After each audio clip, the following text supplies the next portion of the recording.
forte aplauso para este dúo de violíns conformado ademais por pai e fillo. Voulle facer aquí unhas preguntas. Abraham, que tal, como estás? Ben. Vamos a ver, se escoitas lle ben, a ver, fala aí. Ben. Ahora sí que sí, escoitades a Abraham, verdad? Abraham, así como se non nos vise absolutamente ninguén, bueno, que tal o pasache agora? Porque estabas moi nervioso. Moi ben. Vale, ben. Pero dilles a toda esta xente cantos anos tes? 10. E onde naciche? Aquí. No ULA, nada, no ULA, así que un aplauso para él. Moitísimas gracias. Gracias por facernos tan amena esta apertura de acto. Abraham, vas a ser un gran músico, sobre todo se gozas así da música. Despois xa salen mellor todas as cousas, da igual, o importante é pasar ben. Gracias a este dúo de violíns da Escola, como decíamos, de Música Guirisado. Que tal? Moi bons días, benvidos e benvidas. Vou deixar por aquí o micrófono de man a este cumpleaños, porque creo que un cumpleaños, 15 anos que cumple o ULA, e creo que nos pasa un pouco como lle pasará a Abraham e o seu pai cando cumpla 15 anos, que o mira soplando as velas e dices, como pasou o tempo, non? Se parece que foi onte cando naceu. Pois eu creo que un pouco o mesmo que fixeron eles, o ULA foi seguindo nestes 15 anos o seu propio ritmo, e o ULA deixou de ser o Hospital Novo de Lugo para converterse nun hospital con nome propio, con apelidos e de referencia en toda a provincia. Preséntome, eu son Sara Meijides, son xornalista e hoxe estou moi contenta de poder compartir con todos vostedes unha data moi especial, sobre todo porque son filla de médico. Entonces, medrei na miña infancia escoitando palabras na casa que quizáis outros nenos e nenas non escoitasen. Eu sabía o que era o busca de meu pai, cando pitaba, papá, está sonando busca, pasa algo, non? Sabía o que era unha urxencia, sabía que había doencias que non se vai por eso, urxencias, hai que agardar a que vaya pasando solo, non? E tamén sei o que é o ULA. Eu recordo con moito cariño e tamén con añoranza cando estaba no instituto e todos e todas comentábamos, vichedes, vai haber un hospital novo, buah, están poñendo aí as fotografías na prensa, vaya hall, non? Que cousa. E recordo unha vez que cheguei a casa e dixen a meu pai, no instituto dicen que o hospital vai parecer de todo menos un hospital. E díxome, epa, que queres que un hospital parezca un hospital? E é que, efectivamente, os hospitais teñen que ser lugares que nos acollan, que nos dean esperanza, que nos acompañen en momentos que non son sinxelos e que non nos coste vir aquí, non? Teñen que formar parte, ao final, da nosa sociedade. Eu creo que o ULA foi no conseguindo, teno conseguido nestes 15 anos, pero o ULA xa non é o novo hospital, o ULA xa é un hospital de referencia. Polo tanto, seguir estando a vanguarda é unha tarefa que temos que abordar entre todos e entre todas. Eu moitas veces digo que es todo o sistema sanitario, cando decimos temos un sistema sanitario que nos envexan fora, ou temos un sistema sanitario que pode ter algunha eiva. Quen é o sistema sanitario? Somos todos, somos todas, non? Son os profesionais, sodes todos e todas vos, todas e todos, dende celadores, administrativos, médicos, enfermeiras, enfermeiros, directivos, todos, non? Pero tamén somos a sociedade, o hospital. Somos as persoas que temos que vir ás veces como pacientes e as persoas que tamén vimos acompañando a eses pacientes, non? Entón, cando o sistema vai ben, eu creo que un pouco de cousas boas teremos feito. E cando o sistema a veces pode ir, digamos que mellorable, pois igual tamén é que temos que mirarnos para nós mesmos e dicir que podemos aportar a este sistema, non?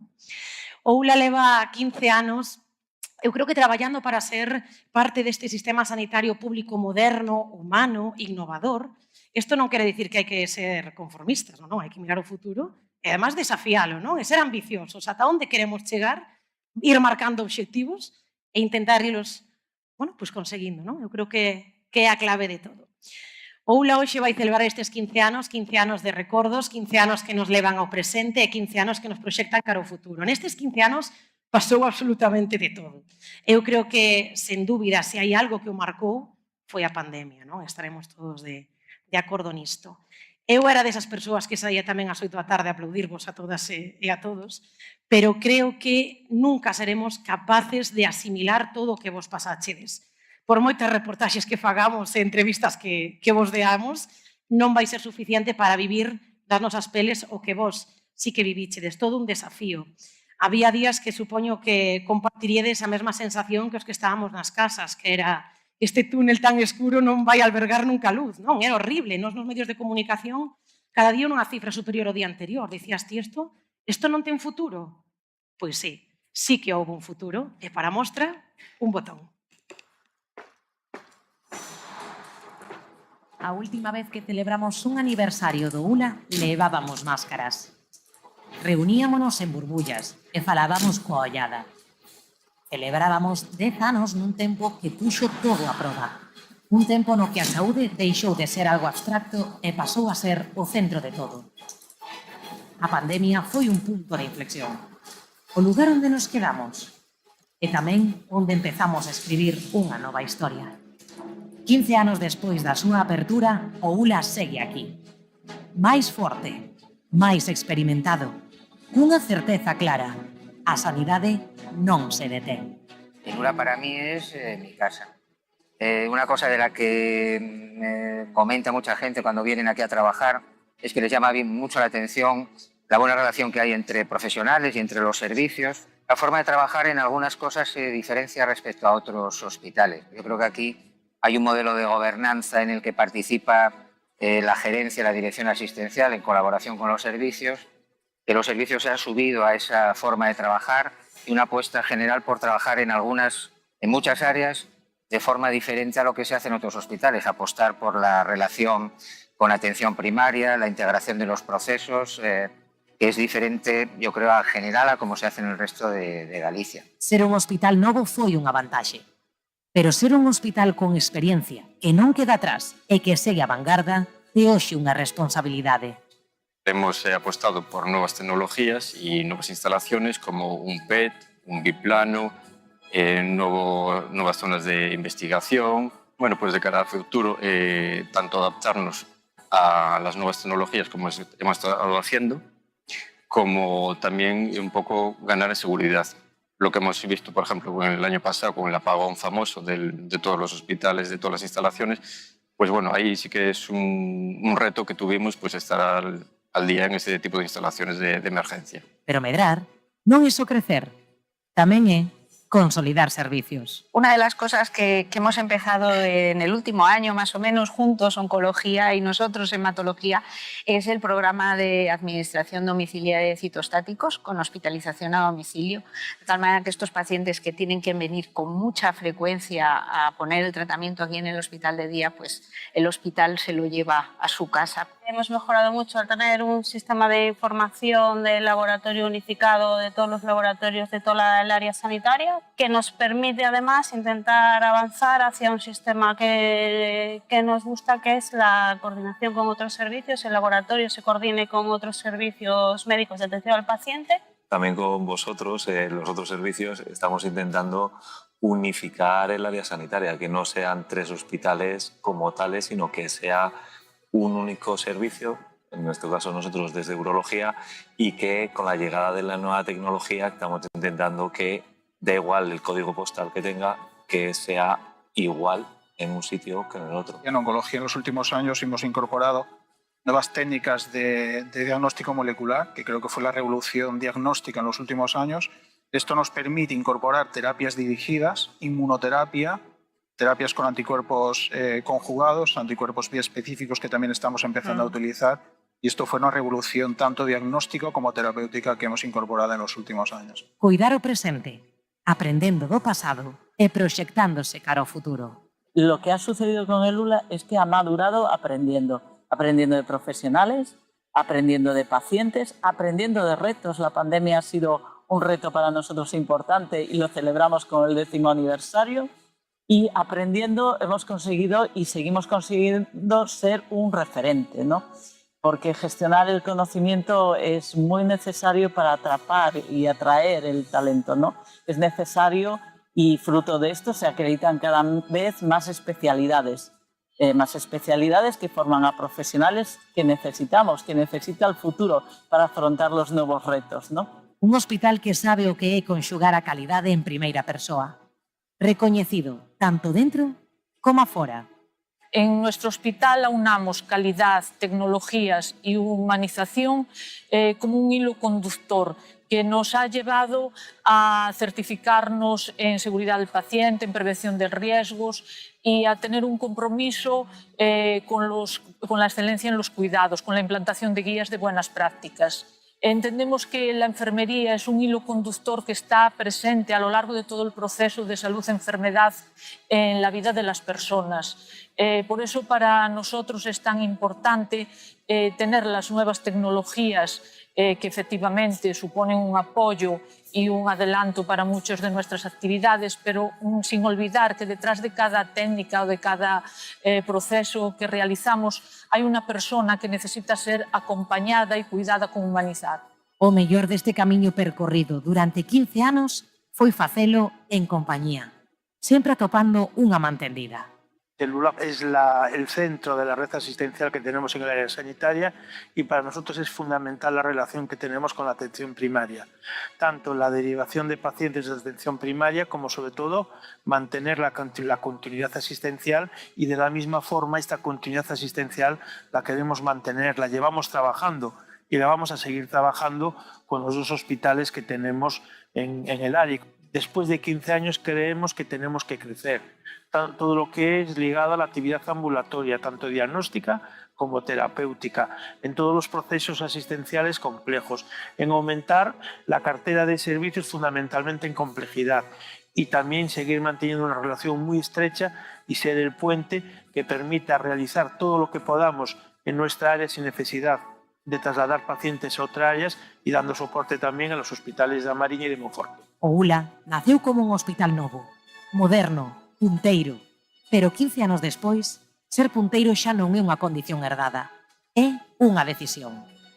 Decidir investir, decidir actualizar, decidir non quedar atrás, porque a sanidade non espera, o futuro tampouco. ULA, 15 anos facendo historia.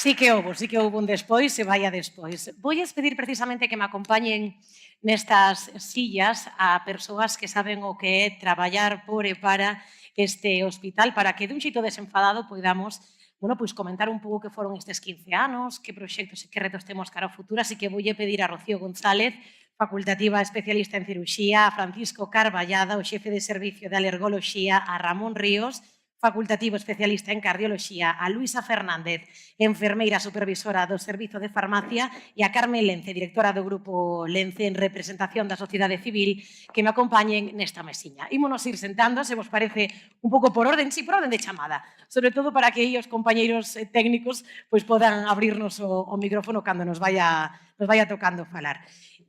Por aquí, séntate por aquí, Ramón, sí, aí ao meu lado, moi ben, e cando lle acaben de poñer o micrófono a Francisco Carballada, pois comezamos esta mesiña redonda, xa ven por aí.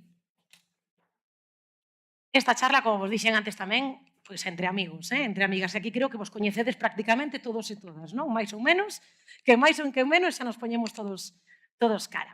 Bueno, pois unha vez que estamos todos xuntos, eu quería vos preguntar un pouco así a todos, a ver que me podes contestar, que vos pareceu así o vídeo? Impacta de novo volver a toparnos coas imaxes da pandemia? A ver, que che parece, Luisa? Pois a verdade é que sí, porque son recordos que tiñas olvidado, porque, como ben dixo Rocío, que non se quere acordar, pois olvídase. Volver a ver todo isto, daste conta que foi un momento, primeiro, de non crelo, nada. Despois, empezamos a ter medo, e ao final, a aceptar a situación, poñernos en equipo, todos xuntos, a intentar pasar e salvar como mellor poidéramos todo aquilo. Rocío, dicías que queres olvidar, non? Digo que ahora teño a sensación de que xa pasou moito tempo, parece como que xa o olvidamos e fai nada, pero será esa forma que temos de protexernos, non? No inconsciente, de que as cousas que non gustan parece que as metemos no caixón de olvidar, non? Sí, pero a verdade é que é impresionante todo o que pasou. Creo que a pandemia, el COVID, foi un aprendizaje para todos, como personas e como médicos. como médicos y otros profesionales sanitarios tuvimos que dejar la actividad del día a día para ayudar y ponernos para hacer frente al problema que se nos avecinaba. Este edificio del que hacemos 15 años se llegó a transformar para dar respuesta a la pandemia. Y como médico sí que fue un aprendizaje que a mí ya me cogió con una edad, ¿no? Pero fue un aprendizaje muy importante personal. Ramón, ti como recordas ese momento? Dende a cardioloxía tivemos que adaptar a situacións cambiantes en todo momento. Inicialmente, nas primeiras semanas os pacientes non viñan por infarto, pola patoloxía tradicional normal que vemos habitualmente, porque tiñan medo a chegarse ao hospital. Entón, tivemos que avanzar na cuestión da e-consulta, de chamar os pacientes ao seu domicilio para identificar así os pacientes vulnerables que tiñan que vir mentras estudiábamos moito deste tema e tiñamos que prepararnos por si tiñamos que dar asistencia tamén aos compañeros de críticos nesa situación. Moitas noites sin dormir, calculo, non? Para todos, prácticamente, non?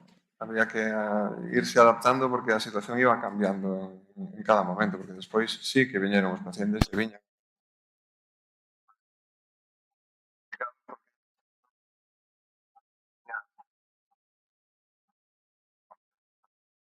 despois. Entón, íbamos adaptando a situación en cada momento. Carmen, ti un pouco en representación tamén da sociedade civil, eu dicía antes que hora das que salías 8 da tarde a aplaudir, supoño que ti tamén serías, non? Porque además ti estás moi volcada tamén en todas estas, bueno, que es ser, digamos que sumar o graniño de arena, non? En todo o que se pode. Sí, nos desde a nosa empresa, en aquel momento, pedise axuda á empresa porque facía falta axuda de todo tipo, non? E uno se tiña que adaptar un pouquiño ao momento e sempre coa idea de colaborar, non? Penso que a pandemia tuvo cousas terribles, pero tuvo cousas moi boas, como que ao final se ve cando nos momentos difíciles a sociedade supera as expectativas, non? E todos facemos o que podemos por axudarnos uns a outros, non? Nos da nosa empresa, aquí no UNA colaboramos mandando leite, axudando no que podíamos. Foron días e momentos e meses, porque eso foi o que parecía que nunca remataba, pero rematou. Ademais, coincidiu co 10º aniversario do ULA, e por eso tamén un pouco este vídeo nace dese punto de inflexión. Estes últimos 5 anos foron unha nova folla. Francisco, vostede como resumiría, a parte que lle corresponden a alergoloxía, que foron estes 5 anos? Yo creo que la evolución de la medicina en el ULA va paralela a la evolución de la medicina en la sociedad, de la medicina, ¿no? Actualmente disponemos de medios diagnósticos y terapéuticos extremadamente precisos y eficaces, ¿no? Eficientes. Pongamos, por ejemplo, lo que decía mi compañero oncólogo del diagnóstico molecular, ¿no? Que nos permite predecir qué pacientes o qué pacientes van a responder a un tratamiento o no. Y yo creo que el ULA en los últimos años estamos ya en la llamada medicina de la precisión, en la medicina personalizada. Vou con Luisa porque eu creo que moitas veces nos esquecemos da enfermería, non? E para min, eu que estive ingresada aquí, teño que dicilo, fochedes o gran descubrimento, porque sempre ter esa man tendida, ese timbre a calquera hora, dándolle que de repente veña alguén, ademais, cunha sonrisa, independentemente da hora, creo que dende a enfermería tamén se traballou moito en dar todavía máis humanidade a un hospital, non? Pois sí. Nós entendemos que formar un equipo era fundamental e que todas as piezas do puzzle teñen que encaixar, porque desde a limpiadora, desde o celador, desde, non quero olvidarme de naide, desde a informática, desde, por supuesto, toda a parte da enfermería, a técnico en cuidados que nos axudan nas unidades, a logopeda, a fisioterapeuta, os técnicos das distintas áreas que están moito máis formados. Eran fundamental para que nos poidéramos, ao final, dar un cuidado moito máis holístico e moito máis eficiente e eficaz. Vale, sempre estamos tamén en primeira liña ao lado do paciente e vemos a vulnerabilidade que ten, o medo que ten, cando está esperando unha resposta dun diagnóstico, cando está con esa inseguridade do que lle pode, porque un cambio a veces total de vida dun segundo a outro. Estamos aí, estamos intentando ser moito máis humanos porque ao humanizar sabemos que non é só facer proxectos bonitos, que tamén non, senón é estar ao lado, saber que a historia dun paciente é unha persona, que temos que estar ao lado da persona que ten unhas inquietudes, uns medos, e saber sempre dar resposta a eles. E penso que esa cercanía é o que nos fai o privilegio de cuidar. Carmen, falábamos ti máis eu xusto antes de subir esta mesa redonda, me dicías, eu estiven hai pouco tempo aquí co meu irmão, non? E dicías que só palabras de agradecemento, non? Si, só palabras de agradecemento. Nos tivemos unha vez durante o COVID, como meu irmán estuvo aquí ingresado, e a miña nai, aquela enfermou, pero o seguimento que tiveron desde a casa tamén, despois de estar aquí ingresados, foi maravilloso. Estou moi agradecida por todo o traballo. E despois, últimamente, a última vez que estuvimos aquí por 15 días con meu irmán, foi unha experiencia moi dura. Non teño máis que palabras de agradecemento, porque, como ben dís, hai medo, hai inseguridade, incertidumbre, uno non sabe que le pode pasar, e que teñas sempre as enfermeras que sempre tratan de que a túa estancia no ULA sea sempre unha estancia o máis agradable posible, pois se agradece moitísimo. Gracias. Non quería olvidar, como dixen antes, todas esas persoas que non se ven e que son fundamentales para que, cando chega o primeiro paciente do día, esteña todo preparado. Hai moita xente que está por detrás que non é visible, nin é a enfermera, nin é o médico, que estamos sempre, nin os técnicos, que estamos casi en primeira línea. Pois acordarnos deles, porque todos xuntos é o que facemos o ULA, este hospital, a xente. Eso é moi importante, porque un hospital non é só, eu dixo ao principio, non? Creo que a infraestructura é moi importante, o hall do ULA, eu creo que xa se converteu nun icona, quero dicir, todo eso rapidamente nos leva a cabeza cando vemos ese hall a este hospital, pero é moito máis que iso, é un equipo humano, non? Entonces, coidalo, e que tamén que vos sintades coidados vos, é fundamental para que tamén nós como pacientes sintamos ese cariño, esa acollida. Eu quería falar un pouco da transformación dos servicios nestes últimos anos. Vou contigo, Ramón, que teño que dicir que para preparar esta mesa redonda, estiven por aí brujuleando en Google, fun a mirar a miña última analítica, a ver como tiña o colesterol, que me asustache co número 100, dixen, non vai a ser que... Non, pero ben, témolo controlado. Como foi a transformación do vosso servicio? Un pouco en paralelo tamén de como se foi transformando o ULA. Sí, moitas gracias. Sí, eu penso que a transformación do noso servicio pois é un reflexo do que foi a transformación do hospital e da área sanitaria. Por eso eu penso que vale a pena pois que os comente un pouco como se transformou nestes 15 anos. Eu ainda traballei no Hospital Vello, no Xeral, ali estive 2 anos, era outra estructura e outro modo de traballar, que moitos recordaredes. E cando nos viñemos aquí, pois a idea foi que había que cambiar pois o modo de traballar, de colaborar e de entender a medicina. Nos primeiros anos tiñamos un hospital moi moderno e con moitas posibilidades, pero o reto de convertilo nun verdadeiro proxecto asistencial, docente e investigador. E a cardioloxía, como dixen, pois é un reflexo deste crecimento. Durante estes anos, un dos cambios máis relevantes foi a nosa organización. Organizarnos en unidades funcionais, a cardioloxía clínica, a insuficiencia cardíaca, a rehabilitación cardíaca, a imaxe cardíaca, a hemodinámica e a electrofisioloxía para ter unha atención máis eficiente, coordinada e adaptada a cada proceso. Trouxen aquí algúns datos, non vos quero aburrir, simplemente como reflexo do que é a evolución do hospital. En tecnoloxía de imaxe houve un avance enorme, engadíronse técnicas avanzadas e agora somos capaces de ter unha maior capacidade diagnóstica. En hemodinámica foi moi importante, todos lembrades cando se implantou a angioplastia primaria, que foi unha loita de toda a provincia prácticamente, e nos integramos na rede Progalia 24 horas ao día, 7 días a semana.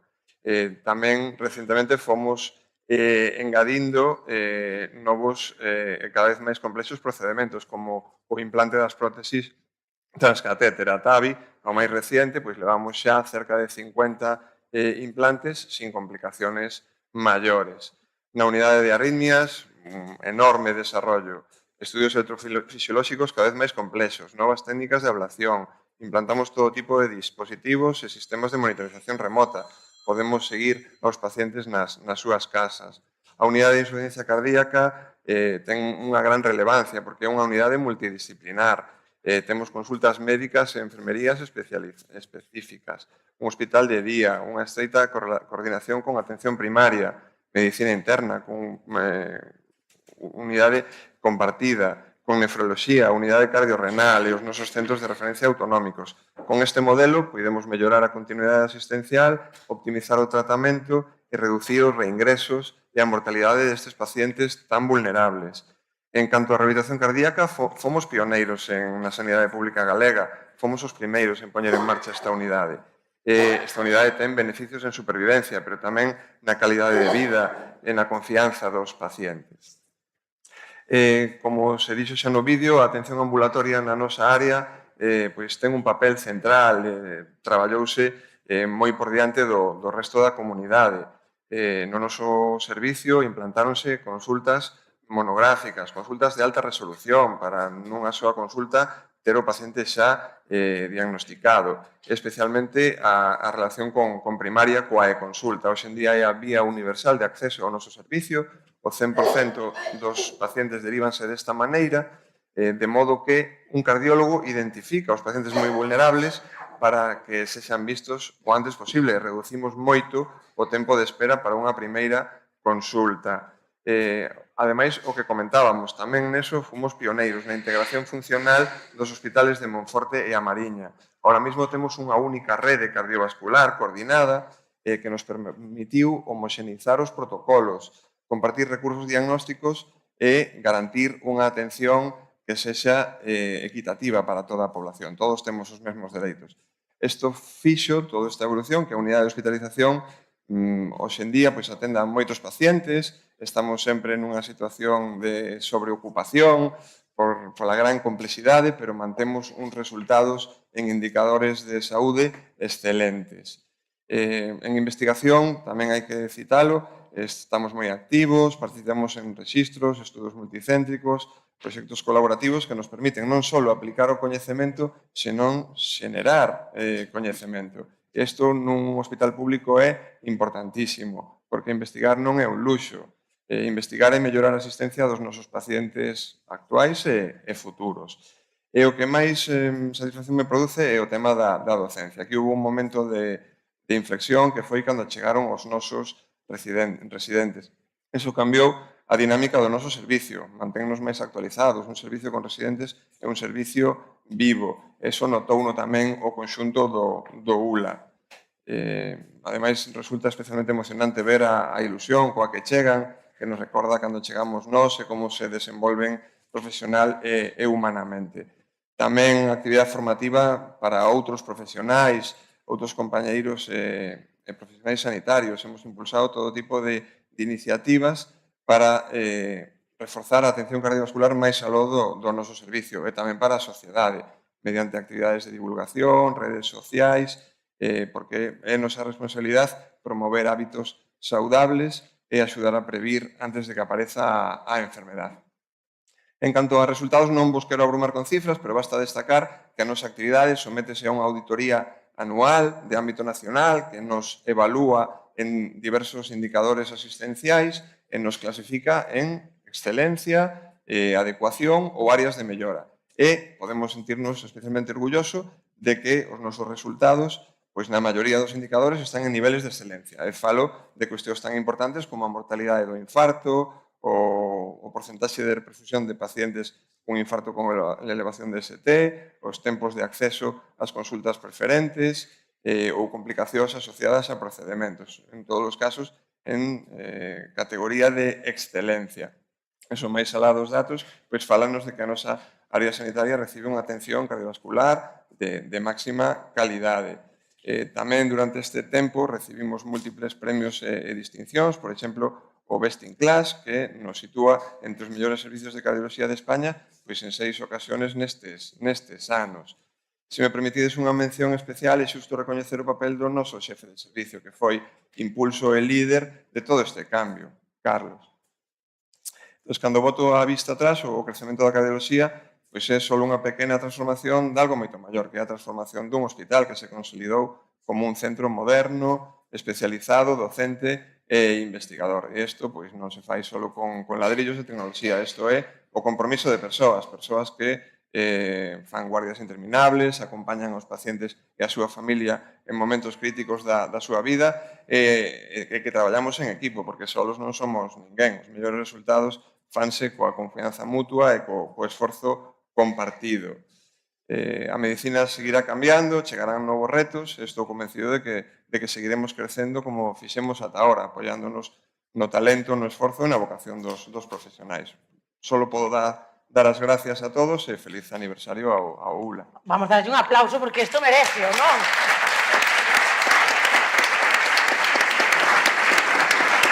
Falaba Ramón de todos estes cambios e evolución un pouco no servicio de cardioloxía, non? Un pouco en paralelo tamén a evolución do ULA. Francisco, Luisa, porque eu creo que, bueno, non sei se ti tamén, Rocío, sei bichedes o que foi o traslado do anterior hospital ao actual. Pregunto vos dous. Pensábades que en 15 anos íbamos a estar onde estábamos?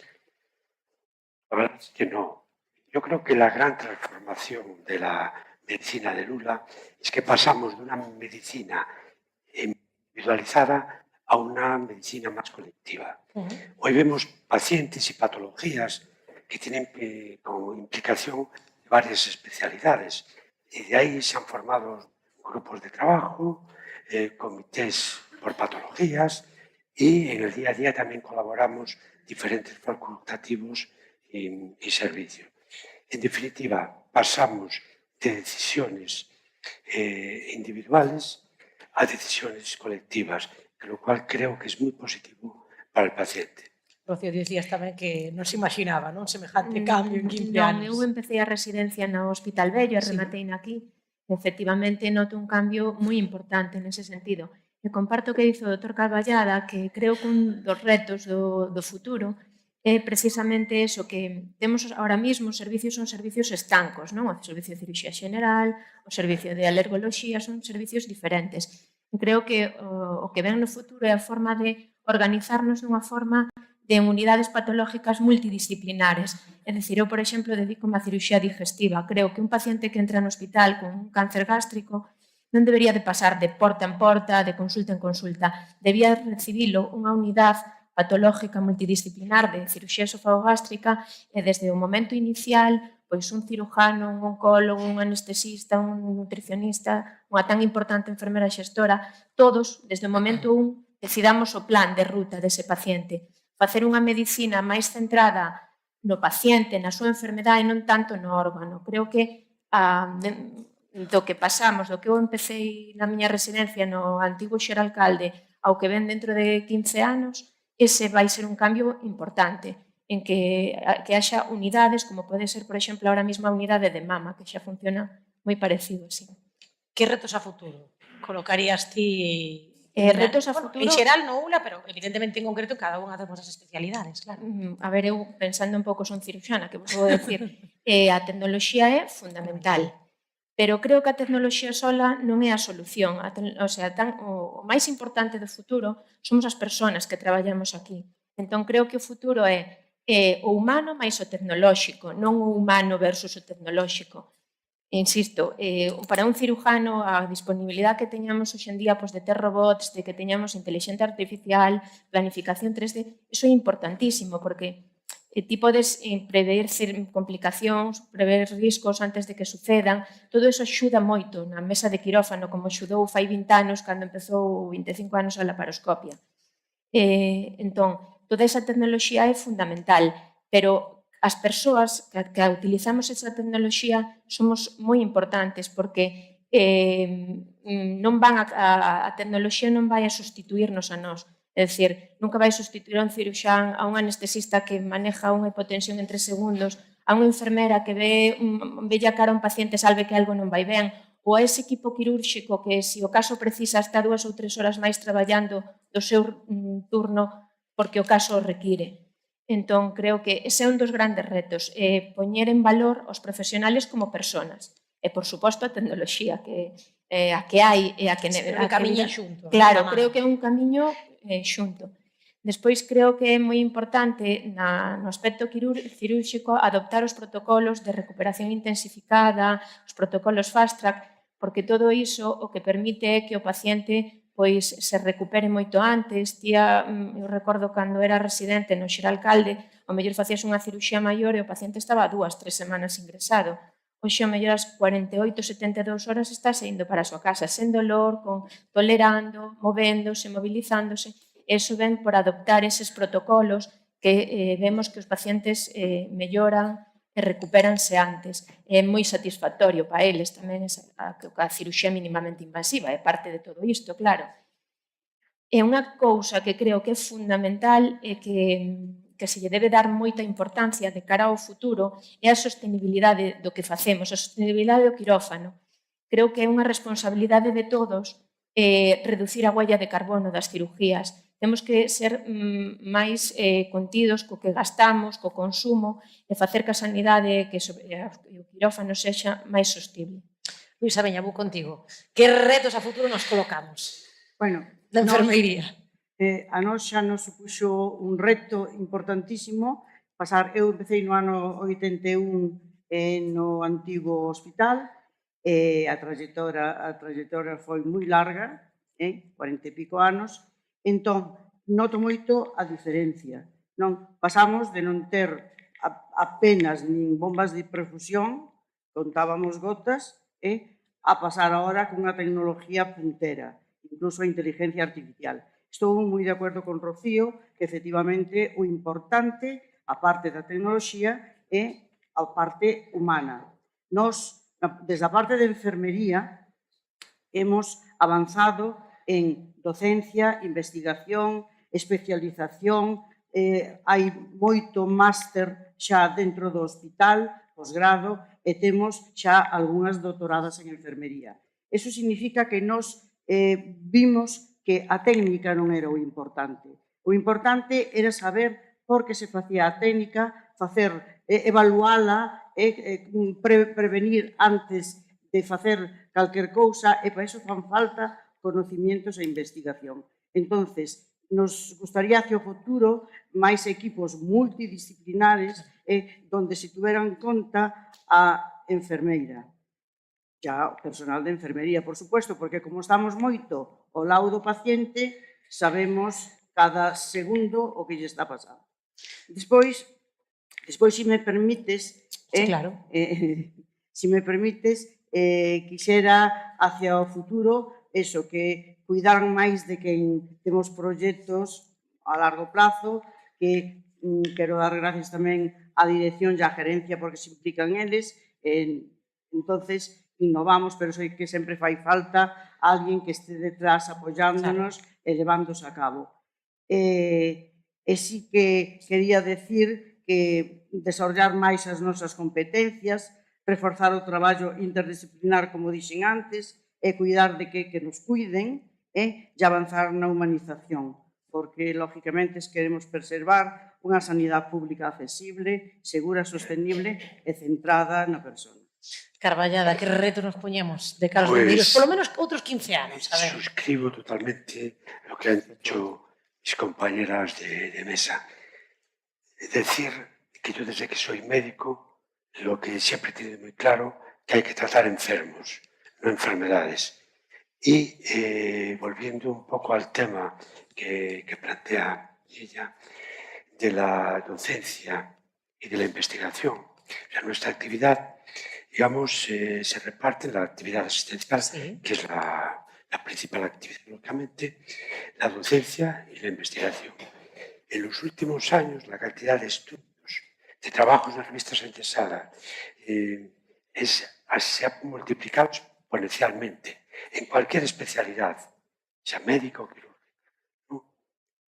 Y también las tesis doctorales, que, vamos, aunque no hay datos, porque depende más, como sabes, de la universidad que de la dirección médica, pues, y aunque las tesis doctorales tienen un rendimiento curricular escaso, pues se siguen haciendo.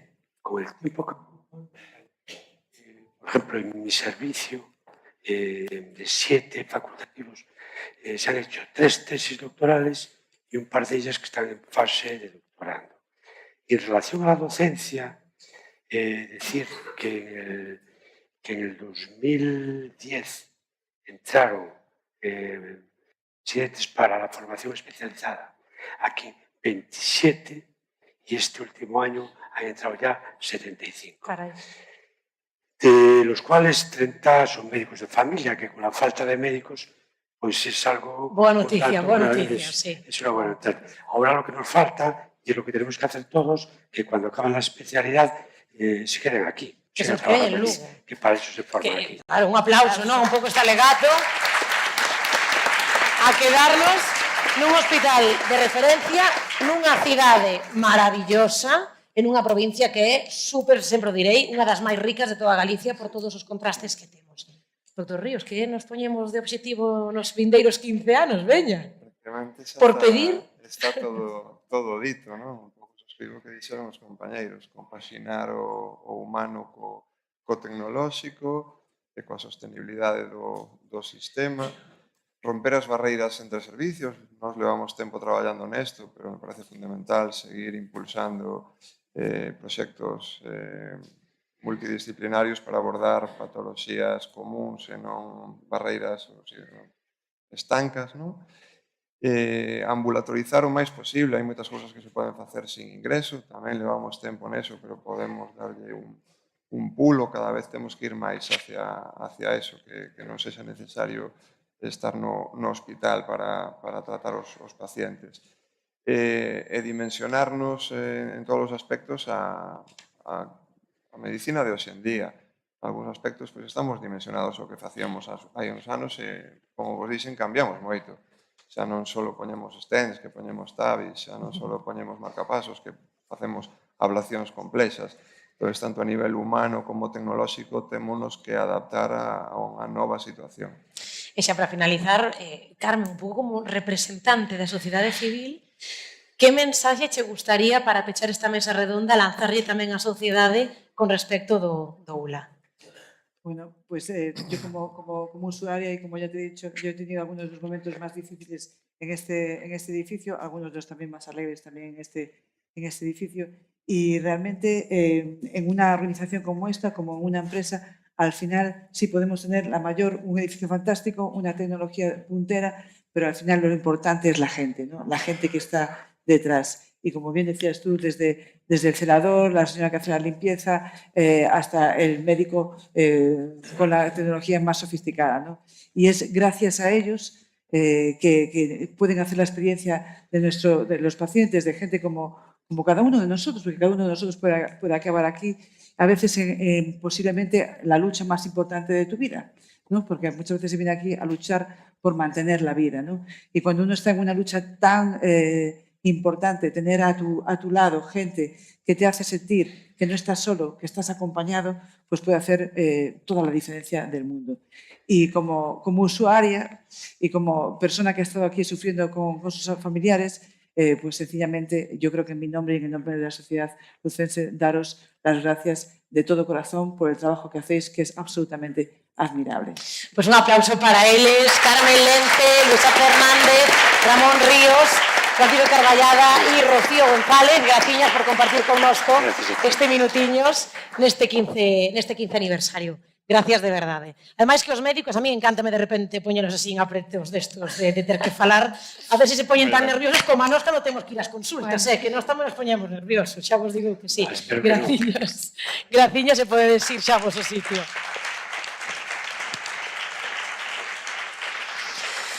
Bueno, nun aniversario, neste caso no 15 aniversario, pois evidentemente todos e todas queríamos falar, todos e todas, non? Dos que estamos aquí nos gustaría dedicar algunhas palabras, pero pois por cuestión de tempo non poderemos, pero logo teremos tempo tamén para comentar, vernos, estar xuntos tamén aí nun piscolabis que logo nos teñen preparado para todos e para todas. Pero que non podía faltar para dar unhas palabras de benvida neste 15 aniversario de ULA e a alcaldesa Elena Candia.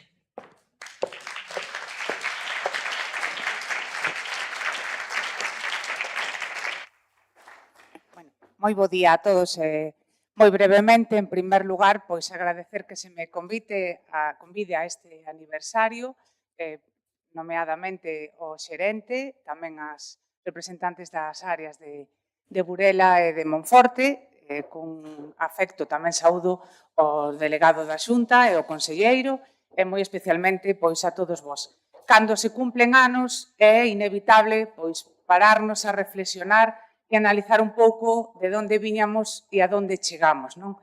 15 anos, esa etapa da adolescencia, que sempre é un pouco máis revolucionara, pois tamén nos invita a facer reflexións e cadra máis profundas. Como alcaldesa desta cidade, vinculada á mesma dende hai moitos anos, sempre miro de onde vimos. Poder ver pois ese hospital vello, ese barrio da residencia hoxe pois cheo de vida e con actividade, cos edificios rehabilitados, pois tamén me enche de orgullo. Participei activamente todo o que puiden e sempre que teño ocasión tamén recordo que nos axudara dende o goberno da Xunta, pois Valeriano Martínez, un conselleiro que sempre tivo moi en conta pois a rehabilitación desa zona. Pero hoxe, desde este hospital, é inevitable que nos acordemos, como fixeron todos os profesionales, gracias, Sara, a época da pandemia, non? Nese momento todos nos demos conta que tiñamos un gran hospital. Físicamente xa tiñamos datos de abondo para pensalo, pero cando vimos esa etapa tan complexa, creo que todos os lucenses nos sentimos moi orgullosos do que está aquí e do que está fora daqui. Aproveito para recordar, por non repetirme, que non tería capacidade para facelo, pero de moitos servicios que van máis alá das paredes. Tamén aproveito para saudar a Aurora, que é unha compañera miña da corporación e que está no servicio de ADO, un dos servicios tan importantes que tamén vinculamos aquí a este hospital. Pero esa realidade era un gran hospital, é un gran hospital. Pero dixérono todos, eu tamén hoxe o quero dicir aquí, todos pasamos algunha vez, como pacientes, como familiar dun paciente, a grandeza do hospital fan os profesionais. Todos, todas as pezas do puzzle. E como cidade, pois temos ese reto, non? Tamén de construir pois eses servizos, de vender esta cidade como un espazo atractivo para reter talento e para atraer profesionais. Entre todos, pois temos que ter ese compromiso de cuidar aos nosos profesionais e de que sigamos pois sendo un hospital de referencia, escoitar innovación, escoitar todo o que fixeron aquí hoxe os compañeiros, pois francamente énchenos de orgullo. Así que sigamos construindo esta infraestructura sanitaria. Moitas gracias, conselleiro, que nunca pois eso, te esquezas de cuidar os nosos profesionais e o resto das administracións arrimar o ombro en todo aquilo que poidamos ser de utilidade. Como diría Álvaro Cunqueiro, que dure 1000 primaveiras máis e que entre todos sigamos fortalecendo o máis importante que ten, que son os profesionais. Moitas gracias.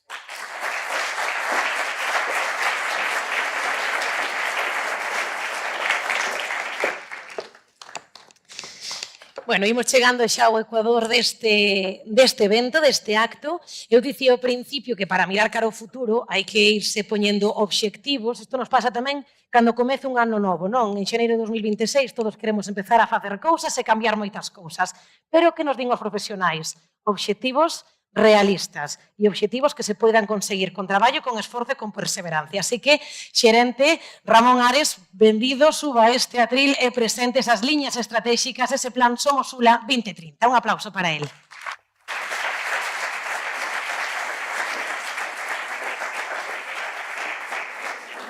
Bos días a todos. Benvido, conselleiro, encantado de que estéis con nos neste auto, alcaldesa, resto de autoridades.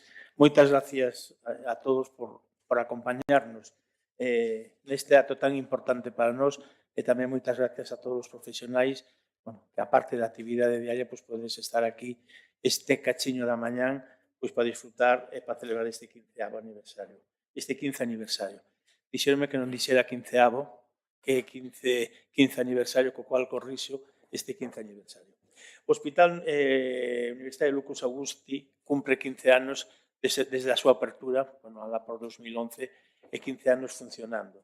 A celebración deste aniversario creemos que é un momento axeitado para facer un balance do camiño percorrido estes anos, ao mesmo tempo para mirar con perspectiva cara aos próximos anos, para pensar no futuro do hospital e para realizar un exercicio de planificación que nos permita definir onde queremos posicionar o ULA nos próximos anos. Cales deben ser as súas liñas de desenvolvemento? Nestes 15 anos, eu creo que xa na mesa anterior con todos os compañeiros e tamén os compañeros que participaron no vídeo, xa queda reflexado que nestes 15 anos o ULA cambiou, o ULA medrou, incorporou novos servicios e recursos, evolucionou na súa forma de traballar e consolidouse non só como un centro de referencia para a área sanitaria e desta forma, deste xeito tamén para a provincia de Lugo, sino como un centro de referencia para todo o sistema de saúde pública e de sanidade pública do Servicio Galego de Saúde.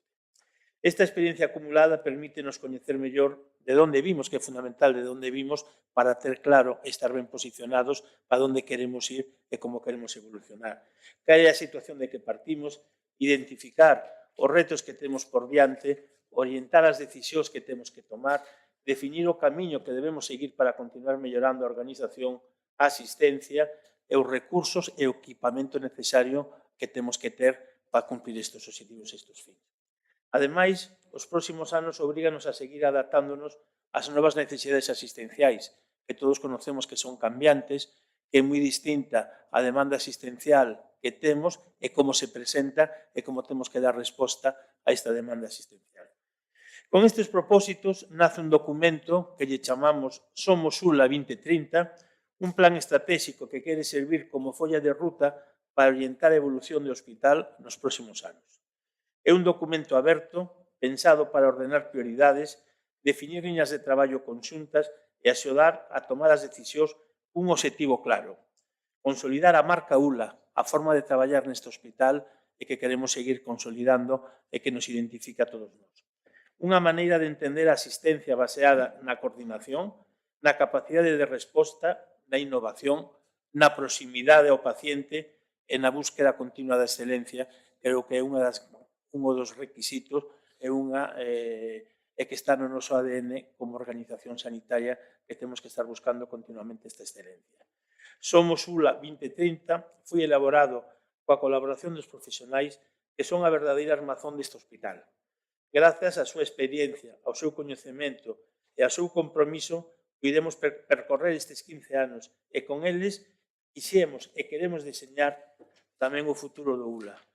O seu apoio é imprescindible para definir o rumbo que debemos seguir, porque calquera estrategia de futuro ten sentido se se construe contando coas persoas que formamos esta gran casa e que fai posible o funcionamento diario do hospital. Somos unha ULA 2030 nace, polo tanto, coa ilusión de ser un documento que todos se vexan reflexados nel e acollidos nel. Un documento vivo, revisable e compartido que nos axude a avanzar nunha dirección común e con un propósito colectivo.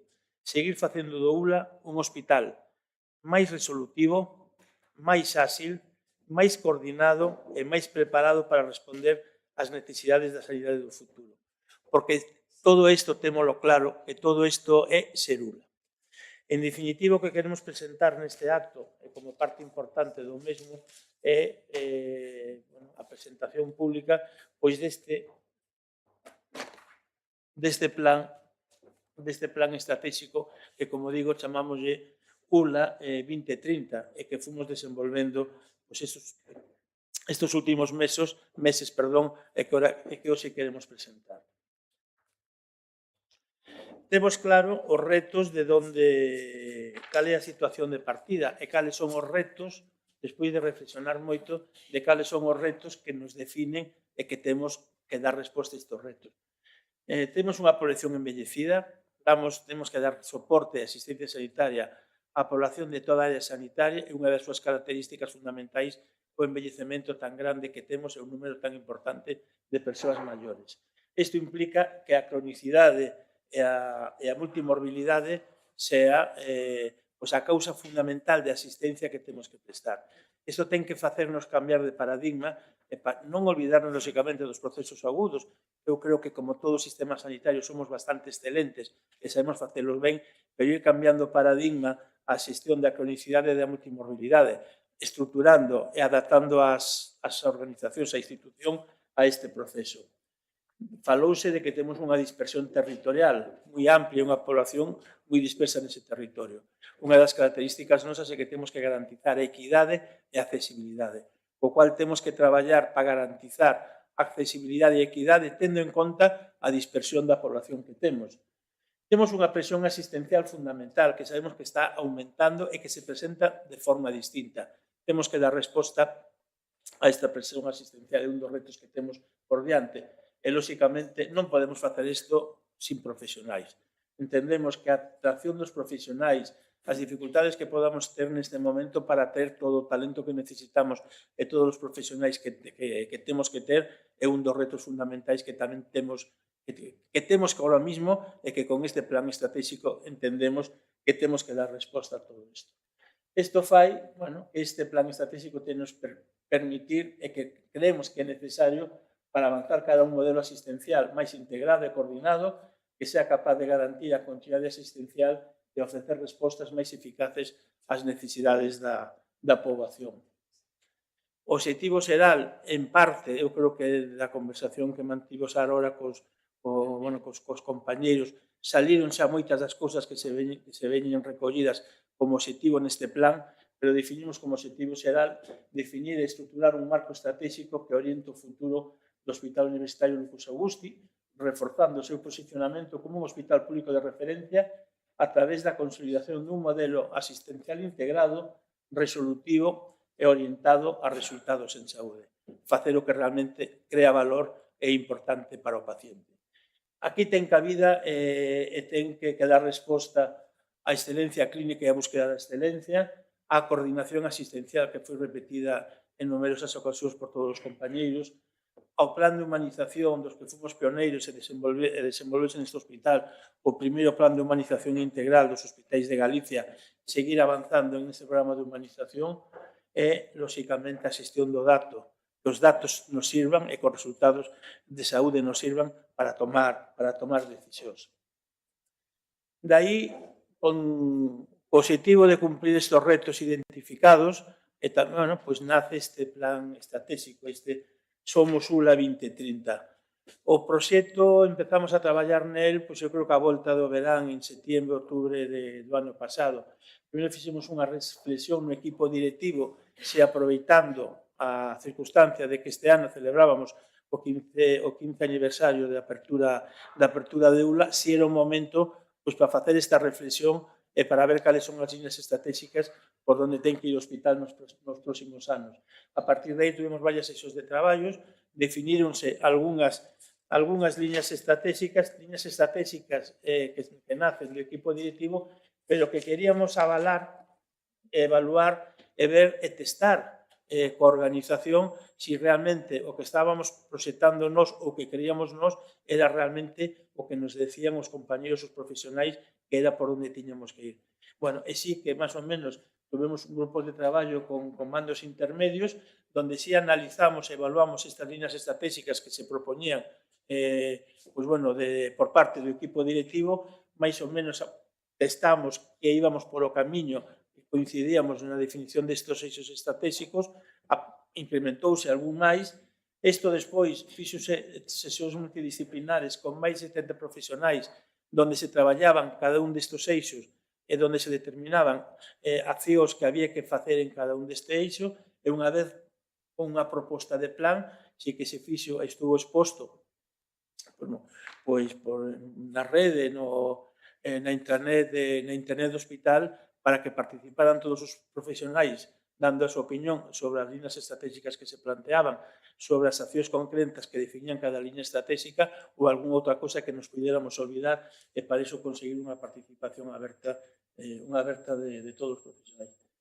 De todo este traballo sale un documento que queremos presentar hoxe e que o podemos resumir o que queda reflexado en 8 eixos estratégicos que son as líneas de actuación prioritarias Estes 8 eixos teñen 33 retos específicos para intentar avanzar e dar cumprimento ao que aparece nas líneas estratégicas e xa definimos tamén 90 accións máis concretas que constituye o armazón deste plan estratégico. Non vamos a, lóxicamente, a expoñer todas as liñas, todas estas accións, pero sí definir moi brevemente cales son as líneas estratégicas que nos define o documento e por onde temos que traballar estes anos e que vades ver que moitas das cousas que se reflexaron aquí que están recollidas nestas liñas. O primeiro é crear, desenvolver un hospital resolutivo para unha población envellecida que é a coa que temos que traballar, transformación do modelo asistencial, falouse moito da importancia de equipos multidisciplinarios, da utilización da ambulatorización, iso todo vai recollido neste eixo, a necesidade de infraestructuras, de definir as infraestructuras que temos e temos que remodelalas, redefinir o seu uso, definir, somos un hospital con suerte que temos espacios disponibles para crecer, eso nunha estructura sanitaria, nun hospital, pois o metro cuadrado é absolutamente escaso e aquí, por suerte, ainda dispoñemos, ainda temos capacidade de decisión de algúns espacios para redefinir novas actuacións. Aquí ten que estar toda a renovación da tecnoloxía, todo o equipamento, hai que planificar despois de 15 anos, se entramos xa en obsolescencia de algúns equipos ou de algúnas líneas de produción, como temos que ir pensando en que hai que renovar todo isto. O eixo 4, traballamos nun hospital integral e integrado por procesos. O proceso ten que ser un modelo de organización e non tanto a organización por servicios estancos, como reflexou Rocío, en este eixo tense que recoller todo ese traballo de ir traballando por procesos. O eixo 5, estamos nunha rede única de cuidado de atención ao paciente, tanto no hospital como na atención primaria. Aquí a relación con a atención primaria e a continuidade asistencial é fundamental. En a nosa área, que temos 2 hospitales, tanto na Mariña como na Ribeira Sacra, o de Burela ou de Monforte, temos que traballar conxuntamente e que esta rede sea única e ir a servicios ou a unidades multifuncionales que traballen independientemente de onde este o paciente e que a resposta sea a que se poda dar en cada sitio e a que sea mellor para o paciente, pero traballar dunha forma conxunta. O eixo 6 é un eixo que trata outra parte importante para nós, que é a innovación, a investigación e datos. Estes 6 eixos son os eixos principais ou máis que definen cada unha destas 6 liñas e añadimos 2 eixes máis que de forma transversal van a actuar en toda a organización. Un é a importancia da comunicación como estrategia, tanto comunicación interna dentro do propio hospital como comunicación externa coa sociedade, e o eixo 8 é algo fundamental, que ten que preocuparse das persoas, cuidar, como xa se dixo aquí, a quen nos cuidan, como temos que potenciar e atraer o talento, como temos que garantizar a seguridade, o entorno confortable onde traballan os nosos profesionais e, fundamentalmente, manter a cultura de marca ULA de forma de traballar e todo isto intentamos recollelo en este eixo estratégico. Moi brevemente, unha pequena reflexión de cada un destes eixos, non quero alargarme moito. Pois, bueno, como decía, un hospital que ten que dar solución ou dar resposta á población envellecida, temos que especializarnos e saber tratar de forma distinta o paciente maior e o paciente pluripatolóxico, que necesita unhos recorridos, unhos circuitos asistenciais distintos do paciente agudo.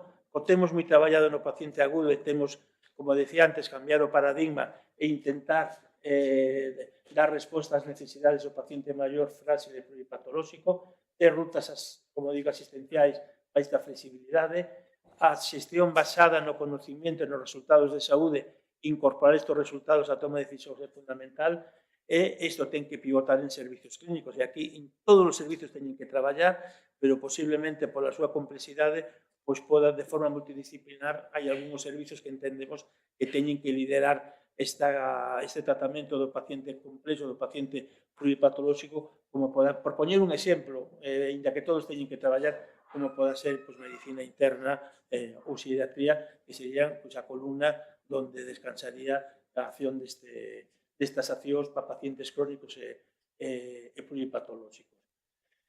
Transformar o modelo asistencial, xa se falou antes, a hospitalización a domicilio, levar asistencia ao domicilio do paciente ten que ser fundamental, a ambulatorización dos procesos, a creación e o incremento de CMA, non solamente en número de procesos, sino en procesos cada vez máis complexos, que os podemos facer, e a estrutura necesaria para poder facer toda esta ambulatorización.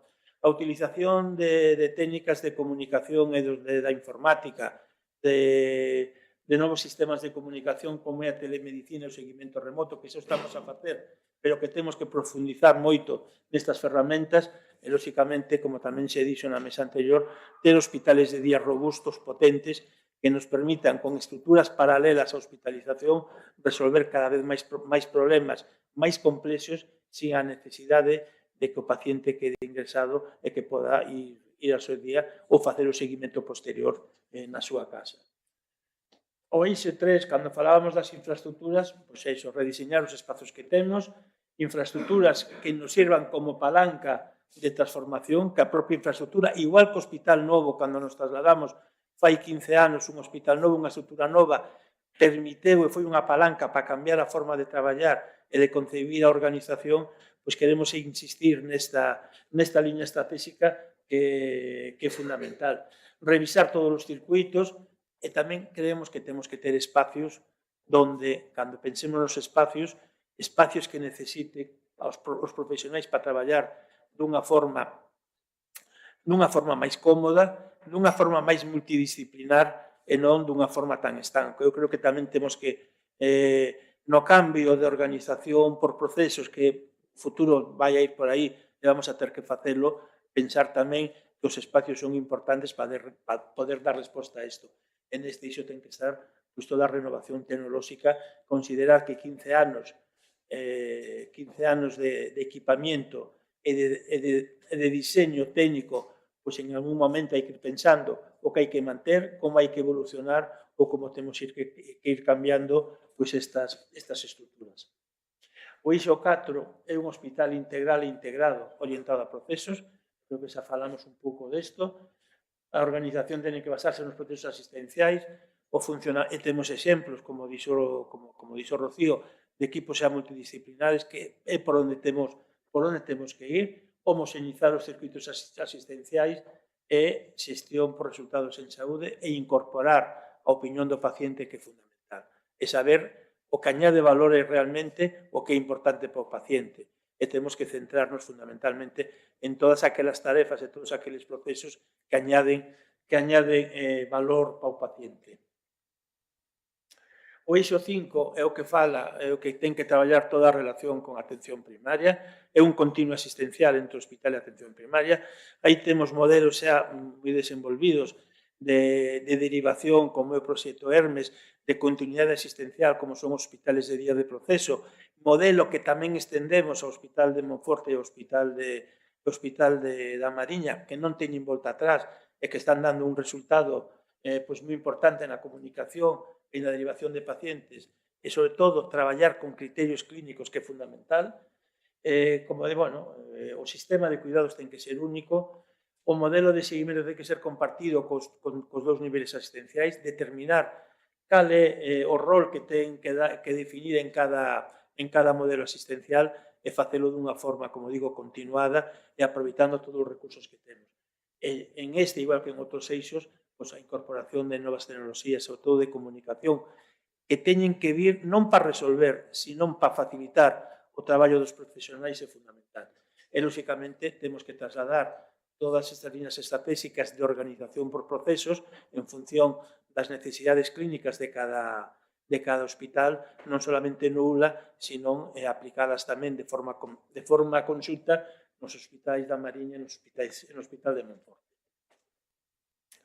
O eixo 6, forma parte do ADN das nosas organizacións. A innovación, a investigación e a utilización de datos.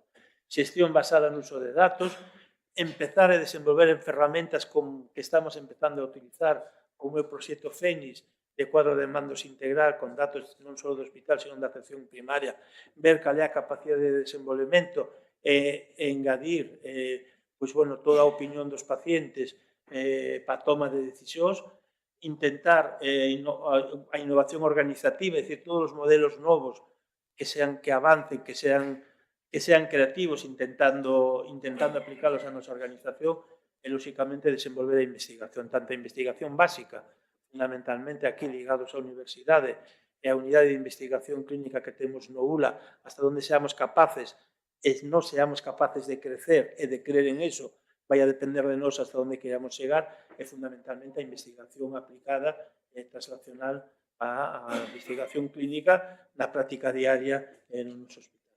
E xa por último, os dous eixos absolutamente transversales de comunicación, utilizar a comunicación como unha palanca estratégica non só interna, senón hacia a sociedade, o relato compartido e vinculado ao que é o proxecto ULA e intentar, definiciendo a visión e as prioridades do propio hospital, un recoñecemento estruturado do traballo e unha forma continuada deste sistema de detección de boas prácticas e publicitar as mesmas e, lóxicamente, seguir traballando coa cidadanía, coa sociedade a que temos que servir, generando máis confianza e, entre todos, seguir mantendo este orgullo de pertenencia a unha institución que ten que consolidarse como unha peza clave na sociedade.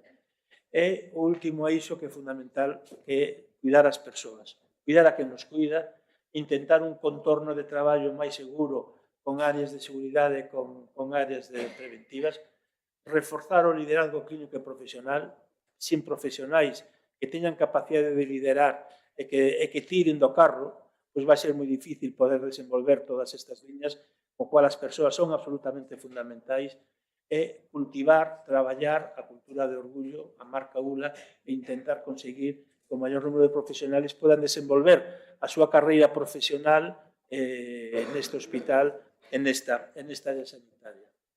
En definitiva, todo isto, creemos que o liderazgo é fundamental. Liderar, creemos que non é facer máis, ao revés. Estamos nun momento en que todos creemos que non é necesario ou creemos que posiblemente estemos facendo algunhas cousas de máis. Temos a mellor que parar e pensar que non todo o que estamos facendo é o que debemos facer. Por eso entendemos que liderar non é facer máis, senón facer o mismo ou facer menos, pero sobre todo de forma distinta. Eu creo que, de alguna forma, o marco estratégico intenta recoller as medidas para intentar cumprir esta máxima que é fundamental. Entendemos que intentar facer isto é o que nos identifica que somos ULA. É o que vamos a intentar ser o noso eslogan nestes próximos anos.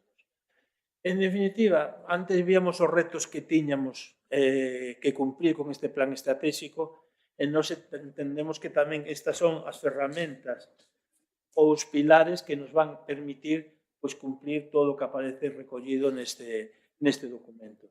Ser un hospital resolutivo e áxil, potenciando a atención ambulatoria, domiciliaria e digital para chegar a asistencia ao paciente e optimizar recursos, seguir traballando nun modelo integrado hospital, atención primaria cos hospitais, como xa dixemos, da Mariña de Monforte de Lemos, ser un referente da patoloxía crónica do paciente frágil, maior e con multimorbilidade, que a maioría dos pacientes que temos que atender e, lóxicamente, ter un contorno profesional atractivo, fundamentalmente traballar este pilar, porque, como xa se dixo, sin profesionais é difícil poder cumplir estes retos e para nós é fundamental a consecución de profesionais e que os profesionais podan desenvolver aquí a súa carreira profesional.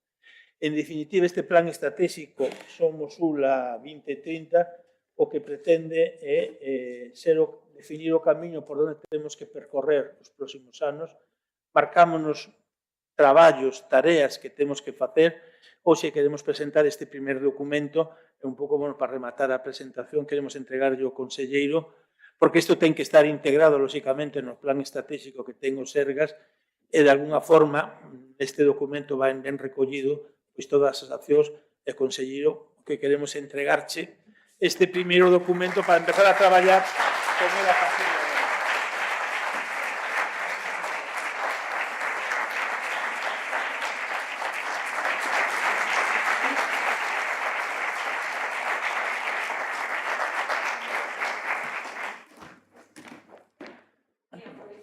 xa teñamos arriba do escenario xa pode quedar tamén, porque iba convidar precisamente a subir agora o Conselleiro de Sanidade Antonio Gómez Camaño, que por suposto hoxe pues, tamén quere dedicar unhas palabras neste día tan especial. Bueno, autoridades, compañeiras e compañeiros, amigas e amigas, moi boa tarde. Moitas gracias pola vosa presencia hoxe aquí. En primeiro lugar, como pode ser do Xeito, moitas gracias á Xerencia da Sanitaria pola invitación. Para mí é un auténtico placer, unha honra estaros aquí. Un placer como médico, xa que en el ULA teño amigos con os cuales admiro e teño moito respeto, e como conselleiro unha honra, porque, bueno, gustame moito venir a Lula, porque en Lugo todo é máis fácil.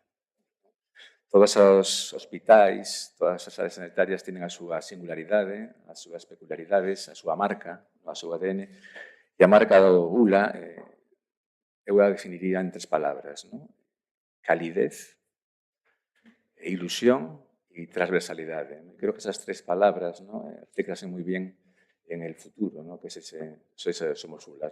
ULA implicou moitas cousas para estar sanitaria, implicou novos servicios, psicoloxía radioterápica, medicina nuclear, implicou acceso á innovación tecnolóxica, totalmente incorporada a cirurxía robótica, máis de 2000 intervencións, desde que empezou a facerse, e ten tamén un proxecto de futuro que acabades de verlo agora. O máis importante é o que é a adaptación á realidade que temos, unha realidade sociodemográfica, unha realidade asistencial e unha realidade realmente profesional.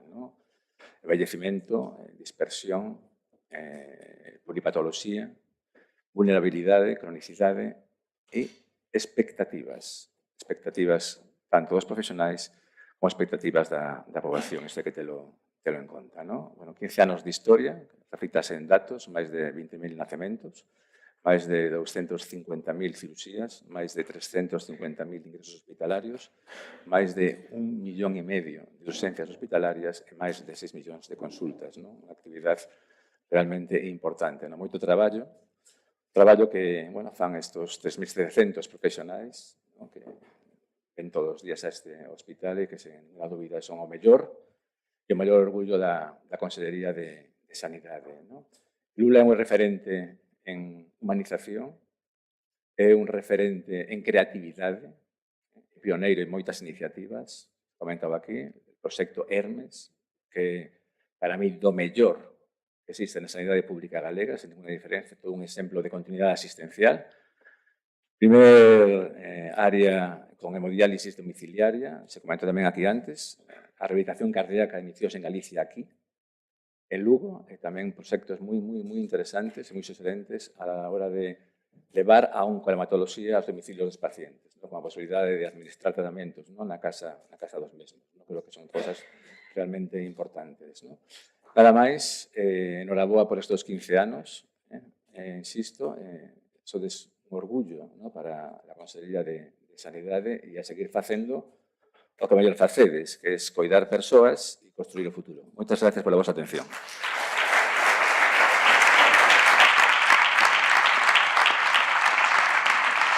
Gracias, conselleiro. E agora sí que sí, chegamos ao final deste acto, onde creo que tivemos un pouco de todo, palabras, evidentemente, agradecementos, pero tamén escoitamos moito os profesionais que ao final son desos que humanizades estes edificios que moitas veces, queremos vir pouco, porque significa así que estamos mellor, pero de vir sempre sabendo que vades estar aí do outro lado. Encántame este momento, porque é o momento onde os sanitarios quitan a súa bata. Pasa que tamén un pouco os políticos. Eu creo que a sociedade a veces tamén vos deshumanizamos, que parece que sodes políticos e non persoas, e os médicos casi que tamén, non? E a todo o persoal sanitario. Pero non, tamén tedes hobbies. E, por exemplo, sabedes dar a nota, pero moi ben. Damos un aplauso ao coro do hospital para poñer un fin redondo a este acto, a este 15 aniversario do Hospital Universitario Lucus Augusti.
pequeno, bueno, este coro do hospital que cumple este ano 35 anos de existencia. Vamos a facer unha pequena mostra do noso repertorio así variado. Vamos a empezar con unha peza galega da antiga chamada Hai flores de verde pino.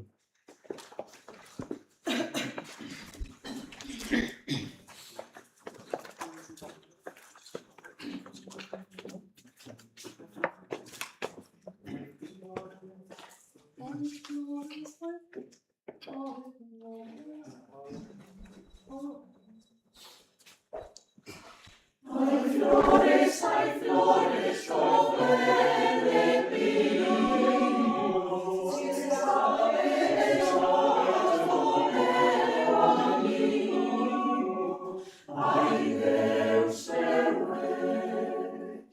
ay Deus hay flores sobre el bravo, se sabe de sobras ay Deus se sabe de sobras do meu amigo, aquel que me pediu menos comigo, ai Deus ai Deus se sabe de sobras do meu amado, aquel que me pediu ai Deus ai Deus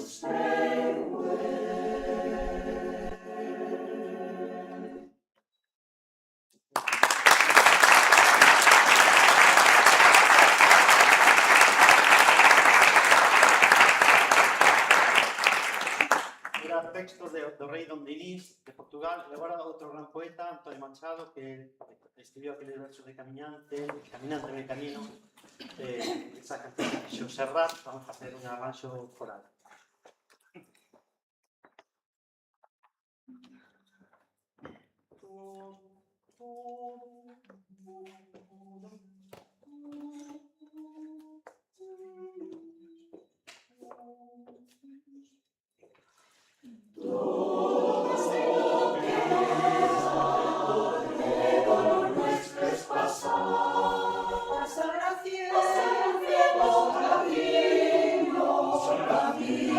sobre la mar, nunca perseguirá gloria, la memoria de los hombres mi canción, como los números sutiles, sin caminos y perfiles, como pompas de jabón, me traen los pisajes de soligrana volar, y bajo el cielo cerrado y súbitamente quebrarse, nunca perseguirá gloria.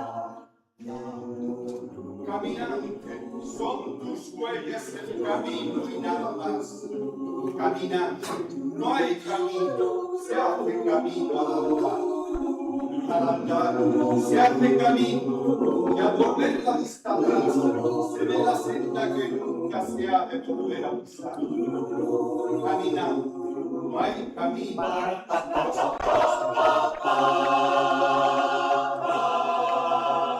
Hace un tiempo en este lugar por los bosques se destinos, se oyó la voz del poeta gritar: camina, caminante, no hay camino, se hace camino al andar, se hace camino, golpe a golpe, verso a verso.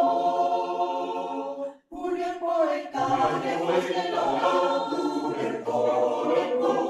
país vecino, al alejarse le vieron llorar. Camina, caminante, no hay camino, se hace camino al andar, se hace camino, golpe a golpe, verso a verso.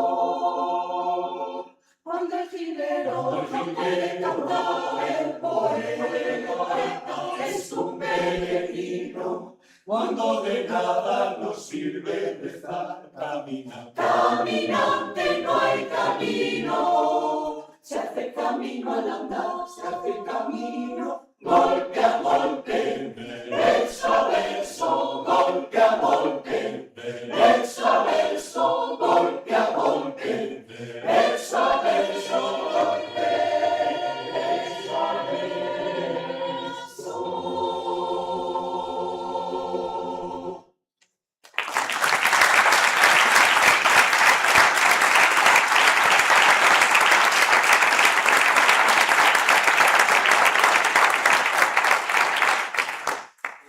Tenemos un repertorio sudamericano amplio e moi variado. E vamos a coller unha canción que Peteco Carabajal, las manos, como pájaros en el aire, chámase, dice, las manos de mi madre son como pájaros en el aire, unha louvanza ao traballo da mãe da casa. Peteco Carabajal, como pájaros en el aire.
peza que temos feito moi poucas veces en público, máis ben facémola por unha nosa autoterapia de versión de música de terapia. Chámase The Lion Sleeps Tonight, é dicir, o león dorme esta noite, un clásico dos anos 50, remakeizado no Rei León de Disney, e con iso rematamos. Moitas gracias, moitos anos de vida.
Un peche, un aplauso para eles.